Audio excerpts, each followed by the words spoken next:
আসসালামু আলাইকুম everyone. So আজকে আপনাদের সামনে নিয়ে চলে এসেছি আমাদের বিয়ের শপিং ব্লগ।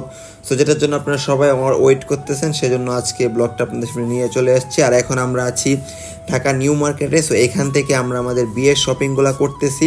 আর এখানে আপনারা দেখতে পাচ্ছেন আমরা অনেকগুলা জিনিস আজকে শপিং করব। সো কোনগুলা জিনিস শপিং করব সেটা আপনারা পরে জানতে পারবেন। আর এখানে আজকে আমার পকেট থেকে অনেকগুলা টাকা খরচ হবে, সেটা আপনারা এই ভিডিও দেখে বুঝতেই পারতেছেন। আর আমরা প্রথম দিন শপিং শেষ করতে না পারে পরদিন সকালে আবার চলে আসি শপিং করার জন্য। সো এখানে এখন আমার শপিং করতেছি, রিয়ার শপিং প্রথম দিন শেষ করে এখন সেকেন্ড দিন আমার শপিং করার জন্য বিয়ের শেরওয়ারি, তারপরে ব্লেজার, সবগুলো জিনিস আজকে কিনবো।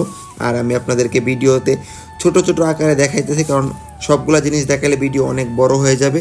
সো আমি এখানে বিয়ের শেরওয়ারি অনেকগুলো ট্রায়াল দিতেছিলাম, আসলে কোনটা নিব ভাবতেছিলাম। আর প্রথমবারের মতো জামাই শেরওয়ারি পরে আমার একটু আসলে আনইজি লাগতেছিল, বাট কেমন লাগতেছে এটা আপনারা কমেন্টে জানাবেন।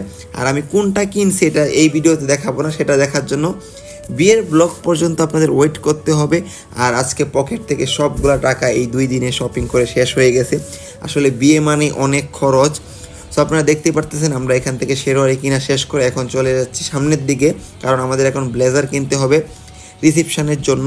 সো এই জন্য আজকেই সবগুলা জিনিস এখান থেকে কিনে তারপরে আমরা কিশোরগঞ্জ ব্যাক করব। সেখানে ব্লেজারের এত পরিমাণে কালেকশন যে কোনটা রেখে কোনটা নিব এরকম একটা পরিবেশ। সো এখান থেকে আমি আমার পছন্দ মতো ব্লেজারটা কিনে নিছি। আর দেখতেই পারতেছেন আমরা একদম শপিং করে একদম শেষ করে দিছি, অনেক শপিং করা হয়েছে। সো ফাইনালি আমাদের শপিং ডান। আর এখন আমরা ব্যাক করতেছি, দেখা হচ্ছে নেক্সট ভিডিওতে। আল্লাহ হাফেজ।